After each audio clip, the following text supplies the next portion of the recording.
I'm Mr. Ramsey, saving Western civilization, one student at a time.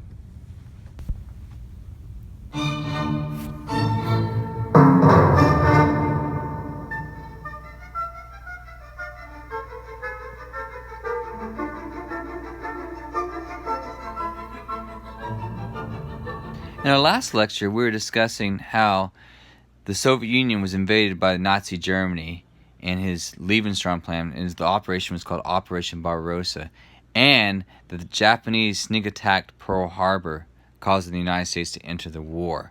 Okay, so by the early months of 1942, the war was going badly for the Allies. And the Allies, if you are not sure, are the United States, led by Franklin Delano Roosevelt, the British, led by Winston Churchill, and the Soviet Union is led by Stalin.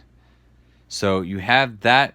In 1942, you have the invasion of the Soviet Union. You have the United States being sneak attacked by Japan, and the British are barely holding on to their to Egypt and also to their island in the Atlantic. So the Allies have three major goals that they need to achieve. Okay, first is to get the Nazis out of Russia. The second goal is to get the Nazis out of Africa. And the third goal is to control the Atlantic, because there's U-boats in there sinking Allied shipping. Okay? So that's their goal, at least for the Europeans. In December 1941, when Japan, under Admiral Yamamoto, destroyed the base at Pearl Harbor, Japanese forces then captured the British colony of Hong Kong, invaded the Malay Peninsula, okay, and Erwin Rommel for the Nazis have swept over Africa, okay? But this all changes by the end of 1942, okay? Because you're going to have some major turning points. One is El Alamein in Africa, one is Stalingrad in Russia, and one is the Battle of Midway in the Pacific, okay?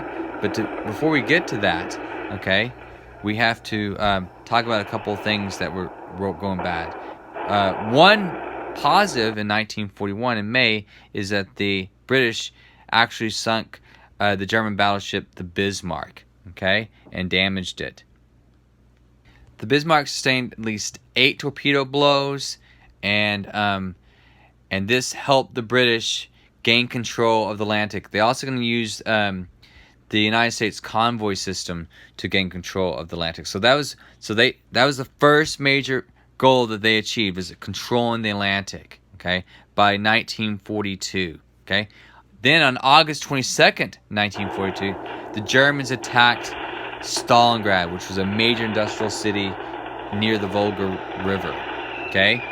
And in the process, they got to Stalingrad, and Stalin does not want that. Hitler wants to take the capital, not the capital, but take the city, and Stalin's going to try to stop them, okay? And what happens is, in November, the Russians launch a counterattack and actually surround the city. And Hermann Goering promises Hitler that he can supply the men through air, but he can't. And by February 1943, German officials surrender to Stalin. The worst defeat for the Nazis at that time. So now the Allies have control of the Atlantic. Now they stop the Nazi juggernaut in Russia, okay? And that is the turning point for the war, okay? Because at Stalingrad, they killed roughly 100,000 German soldiers, captured 80,000 more, okay? Now the Germans lose a lot of their military equipment, okay? And that breaks the back of the Nazi juggernaut. And then in January 1942, you have, of course, in Africa, Erwin Rommel, the Desert Fox, the commander of the African Corps, that's using blitzkrieg tactics against the British, okay? All right? And Erwin Rommel almost captures Africa, but what happens is General Montgomery of the British defeats them at El Alamein. So now That's at the that's the May of 1942. So now you have 3 decisive victories for the Allies. In the Atlantic, then you have El Alamein in May of 1942, and then you have Stalingrad in February of 1943. And I'm not even talking about the Pacific, but you have Midway in May of 1942 as well. So once that happens, there's a push in Africa to get the Nazis off of the North America continent, because Stalin is demanding for a second front. Okay, and so what the second front is going to be is actually in Italy, as Churchill calls it, the underbelly of Europe. Okay, so the Allied forces are going to land. The American Allied forces are going to land on the west side of North Africa, even though that's controlled by Vichy France. But the person that's in charge of Vichy France, at least in North Africa, is Admiral Francois Darlan, and he allows Dwight D. Eisenhower, the Allied commander, to land there. Okay? So once they do that, they have now a 2-front war in Africa, and they're going to squash Rommel like a pancake. And Rommel flies to Berlin to tell him it's hopeless in North Africa, and Hitler removes him. Okay? So now General von Arnim is in charge of the African Corps in North Africa, and he has to surrender in May of 1943. So once that happens, the Allies are going to turn their attention to Italy. Okay, so they're going to invade Italy. It's going to be a race between Patton and Montgomery, who's going to get to Rome first. Okay, so because they're racing towards Rome. They attack Sicily in July of 1943. Okay, and once they do that, the king, Victor Emmanuel III of Italy, okay, pressed by anti-war factions, has Mussolini arrested. Okay, as the Allies are landing in Italy, okay, they capture. Well, they don't capture. The Victor Emmanuel III has Mussolini arrested, and Marshal Pietro Badoglio signs a secret act of surrender to the Americans on September 3rd. Once that happens, though, okay, the Germans invade Italy, rescue Mussolini, okay, and they're gonna be the ones that are engaged in fighting the Allies in Italy in 1943 and 1944.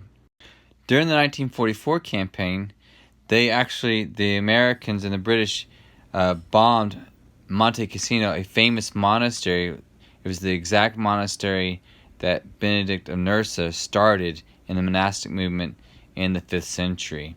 Okay, and after that, the Allied troops entered Rome June 4th, 1944. All right, so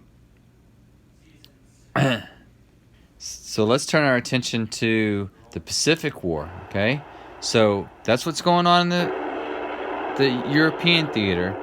And the Pacific, in the beginning of the war in 1941, Japan took much of Southeast Asia and the Pacific. However, there were victories by the Americans in 1942. First was the Battle of Coral Sea, which stopped the advance of the Japanese, and then the Battle of Midway actually starts to turn the tide. It's the turning point in the Pacific, and that's in 1942. Now, you remember, the Americans are focusing more of their attention on the European theater than the Japanese theater. But by 1942, of May and June, it looks like the Americans are going to win the war. Okay, and they start their counteroffensive at Guadalcanal in early August of 1942. Okay, and the major people that are involved in the Pacific is General Douglas MacArthur, who's, of course, he's a general, so he's on the land. Okay, and he evacuated the Philippines. He made the famous thing, "I shall return," and so he's going to rally the U.S. Army to retake these islands and these areas, especially the Philippines. And Admiral Chester Nimitz is in charge of the sea, which that's what he's called, an admiral. Okay, so what the United States is going to use is this campaign of island hopping, which is capture some islands and bypass others. Okay, and those that are bypassed will be cut off supplies. Therefore, they'll eventually fall into Allied hands or American hands. Okay. When American started resuming their advances by November 1943, Japanese leaders they called upon their soldiers to die for the homeland. And so they would have suicide pilots crash into American ships. And that is known as kamikaze pilots. And the word kamikaze actually comes from the idea of divine wind. Okay? So the Japanese are using desperate measures to win this war. Next week, we'll talk about the invasion of Normandy. Until then, hope you enjoyed.